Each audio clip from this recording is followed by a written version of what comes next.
Boa notícia para o Fluminense, tem universidade fazendo análise estatística da situação do rebaixamento no Brasileirão. Isso pode deixar o tricolor bastante otimista com a nossa situação. E falando em otimismo, tem jornalista analisando as próximas rodadas do Fluminense com bastante otimismo. A gente vai falar sobre isso aqui nesse vídeo. Além disso, falar um pouquinho sobre o John Arias, atuou ontem pela seleção da Colômbia, e o Facundo Bernal, uruguai, joga hoje à noite contra o Peru. Isso e muito mais a gente vai discutir nesse vídeo aqui, então desde já deixe o seu like, se inscreva no canal e ative o sininho para não perder nada. Depois da vinheta vamos falar de Fluminense.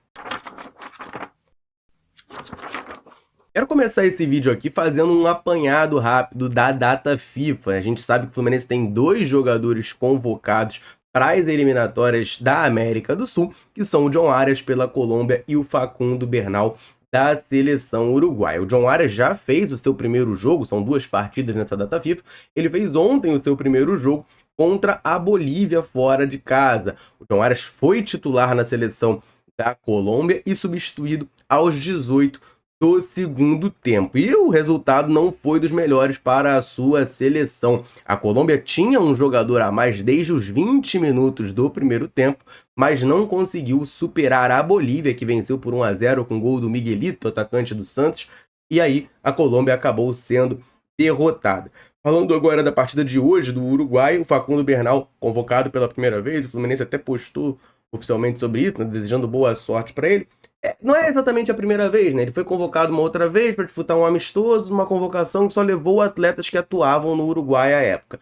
Com a seleção completa, digamos assim, é a primeira vez que o Facundo Bernal é convocado. O Uruguai enfrenta o Peru hoje à noite, às 10h30 da noite no horário de Brasília. A tendência é que ele comece no banco de reservas, mas quem sabe, né, Marcelo Bielsa não dê alguns minutos para ele ali nessa partida e a gente possa vê-lo em campo finalmente com a camisa da Celeste. Então quero desejar aqui toda a sorte do mundo para o Bernal nessa partida de hoje, né? E estender isso para a próxima partida da Colômbia, a próxima partida do John Arias. E tem ex-Fluminense, ou melhor, ainda jogador do Fluminense, mas emprestado pelo clube, se destacando nessa rodada. Vamos falar um pouquinho sobre isso. Eu tô falando do zagueiro Luan Freitas, que atuou no começo do ano no Cariocão, no time ali do Marcão, né, do Fluminense. Ex-Fluminense eu exagerei, né? Ele ainda é jogador do Fluminense, tem contrato, tá emprestado no Paysandu. Ele fez a sua 9ª partida pelo Papão, somente a 9ª partida, né? Não tá tendo muita sequência por lá nesse jogo de ontem contra a Chapecoense. Ele entra no segundo tempo, ali já estava 1-0 para o Paysandu com um jogador a menos, por sinal, e marcou o seu primeiro gol pela equipe. Tá passando aí na tela o lance, ó. O escanteio é cobrado da direita, ele sobe mais alto que todo mundo, cabeceia no cantinho e dá números finais à partida. Paysandu 2, Chapecoense 0. Com essa vitória, o Paysandu, que estava ali no bolo, né, dessa briga contra o rebaixamento a Série C junto com a Chapecoense, chegou ao 13º lugar com 36 pontos. Luan Freitas, portanto, ajudando o Paysandu nessa empreitada para permanecer na Série B. Ele é um jogador que tinha muito potencial aqui nas categorias base do Fluminense, mas acabou convivendo com muitas lesões. E aí, ano passado foi emprestado para o Londrina, esse ano voltou, chegou a jogar no início do ano no Campeonato Carioca, conseguiu ter alguma sequenciazinha e foi emprestado para jogar a Série B pelo Paysandu. Mas por lá, como eu disse, é apenas a 9ª partida dele, ele saiu logo depois do Carioca, não está conseguindo ter essa sequência, não está ganhando muitas chances por lá. Espero que com esse gol o treinador do Paysandu comece a dar um pouco mais de oportunidade para o Luan Freitas, porque para o Fluminense é muito interessante que ele ganhe essa rodagem, ganhe esses minutos em campo, até para a gente pensar, né, e analisar se ele pode ser útil mais na frente na equipe principal do tricolor. E tem informação de jogador do Fluminense clamando por acerto com o tricolor. Vamos falar um pouquinho disso aqui. Só antes, vou rapidamente lembrar você que tá ligado aqui nesse vídeo de correr no link do comentário fixado, porque lá tem o canal da Central Fluminense no WhatsApp. Nesse canal você fica por dentro de tudo que acontece com o Flusão diretamente na palma da sua mão. Para fazer parte, muito simples. Você vai correr no comentário fixado, vai clicar no link e aí vai abrir automaticamente no seu WhatsApp o canal da Central. Você vai apertar o botão seguir e depois daí, meu amigo, minha amiga, você já está recebendo tudo que acontece com o Flusão na palma da sua mão. Combinado? Eu tô te esperando por lá então. Eu quero falar dessa declaração do capitão do Fluminense, o Felipe Melo, que clamou por acerto, disse que o sonho dele é renovar o contrato com o Fluminense. A gente sabe que o Felipe Melo já está na sua reta final de carreira, já tem seus 41 anos, e o contrato dele com o Tricolor se encerra em 2024, no dia 31 de dezembro de 2024. E ele falou sobre esse assunto, abro aspas aqui para a declaração do Felipe Melo. Tenho contrato até dezembro desse ano, mas tenho o sonho de renovar com o Fluminense, jogar o Super Mundial. Quero me aposentar no final do ano que vem e depois me tornarei treinador de futebol. Essa é a declaração do Felipe Melo, né? E assim, ele tem o direito, né, de sonhar em jogar mais um ano pelo Fluminense. Mas, infelizmente, eu falo isso com muita dor no coração, porque ele é um jogador que eu gosto muito, eu não escondo isso de ninguém. Tá difícil, né, dentro de campo. O Felipe Melo tem sentido muito fisicamente essa temporada de 2024. Já no ano passado ele conseguiu ser titular e conseguiu ser importante, sim, mas ele não conseguia ter 90 minutos jogando. E esse ano, ainda mais com lesões e tal, tá uma situação difícil mesmo para ele. Então, tem que ver, né, se esse contrato vai ser renovado. Eu, no lugar do Mário Bittencourt, sinceramente, não renovaria, tá? Porque dentro de campo eu acho que ele não tá conseguindo agregar mais. Ele fala que quer se aposentar no final do ano que vem depois de se tornar treinador. Já disse aqui algumas vezes. Eu tenho quase certeza que o Felipe Melo vai ser um grande treinador de futebol. Eu estivesse no lugar do Mário Bittencourt, eu tentaria conversar com ele e arrumar algum cargo para ele em Xerém, um treinador de alguma categoria lá, porque eu realmente vejo muito potencial nele como treinador de futebol no futuro, então acho que seria importante para o Fluminense mantê-lo por perto.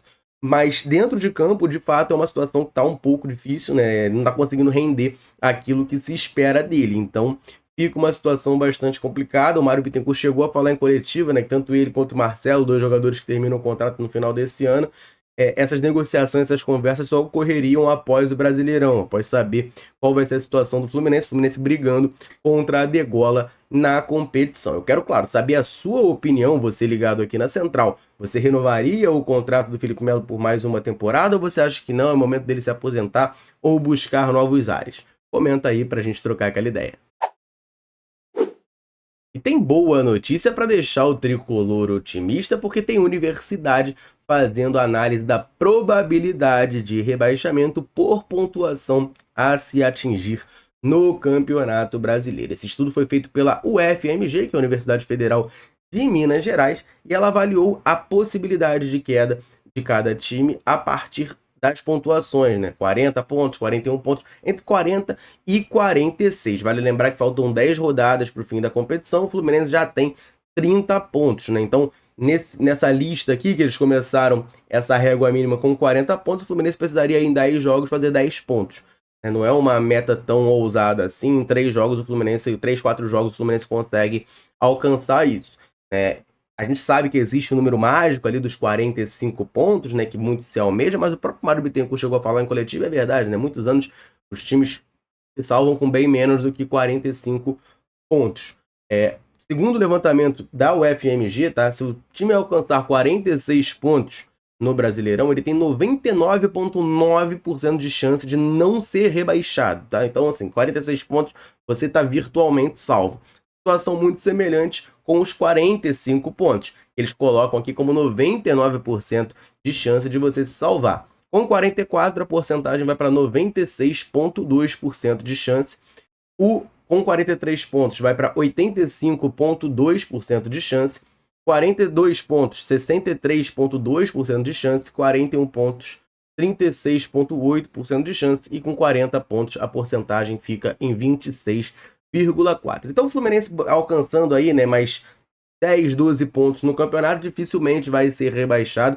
Isso é uma meta até tranquila, vamos dizer assim, do tricolor alcançar na competição. Inclusive tem jornalista que fez a análise dos próximos jogos do Fluminense de uma maneira bastante otimista. A gente vai falar sobre isso, eu vou colocar o vídeo na tela, só deixa eu rapidamente aproveitar para dar uma moral para a galera tricolor sempre ligada aqui na Central, que está sempre nos dando aquela moral. Todo vídeo eu convido você que está aí nos assistindo a comentar aí embaixo dizendo o seu nome e de onde você nos assiste. A gente gosta muito de saber até onde nesse mundo gigantesco a Central Fluminense consegue alcançar.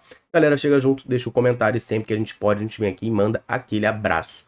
Nesse vídeo eu vou mandar um abraço para o Marcos Fernandes, de Belo Horizonte, para o Pedro Faria, de Embu das Artes, André Nunes, de São João da Barra, Leonardo José, de Volta Redonda, para o Carlos Alberto, de São Luís do Maranhão, e para o Marcos Afonso, do Rio de Janeiro. Um abraço para a galera tricolor ligada na Central, convite mais do que reforçado para você que está aí nos assistindo. Quer que a gente mande um abraço, um salve, cite o seu nome? Comenta aqui embaixo dizendo o seu nome e de onde você está nos assistindo. Combinado? Então vamos falar dessa informação. O jornalista Oswaldo Pascoal, da ESPN, foi convidado, né, a no Instagram do portal, né, do canal, fazer uma estimativa dos próximos 10 jogos do Fluminense. Sem mais delongas, vamos aqui ao vídeo, né, ao que ele falou, ao que ele projetou sobre o Flusão. Flamengo e Fluminense, 1-1. Fluminense e Atlético Paranaense, 1-0 Fluminense. Vitória e Fluminense, 2-1 Fluminense. Fluminense e Grêmio, 2-2. Internacional e Fluminense, 1-1. Fluminense e Fortaleza, Puxa vida. Fluminense 1-0. Fluminense e Criciúma, Fluminense 1-0. Atlético Paranaense e Fluminense, Fluminense 2-0. Fluminense e Cuiabá, Jesus. Fluminense 1-0. Palmeiras e Fluminense. Palmeiras 1-0. Somando 51 pontos, o Fluminense se salva do rebaixamento ou cai? Vou responder com a letra só. Oh, como se salva. Tá aí então, né? Essa foi a análise do Oswaldo Pascoal. Achei bem otimista, né? O Fluminense fazendo 21 pontos daqui até o final. Eu falei que, pô, 10, 12 a gente se salva com 21, meu amigo. A gente se salva tranquilo, vai pra Sul-Americana, inclusive. Torcendo pro Oswaldo Pascoal, tá certo, né? O Fluminense nesses 10 jogos só perdeu pro Palmeiras, né? Na análise dele ali, empatou com o Flamengo e perdeu pro Palmeiras. A maior parte dos outros jogos venceu, empatou com o Inter e Grêmio também. Então, uma análise muito otimista. Eu assino agora, tá? Essa análise do Pascoal, essa previsão dele. Eu assino agora que o Fluminense seria excelente esse fim de campeonato brasileiro. Meus amigos e minhas amigas, eu quero saber de você ligado aqui na Central. Você acha que essa análise do Pascoal foi muito otimista ou o Fluminense pode buscar esses resultados? Comenta aí pra gente trocar aquela ideia. Combinado? Eu vou ficando por aqui. Um abraço, saudações tricolores. Tamo junto.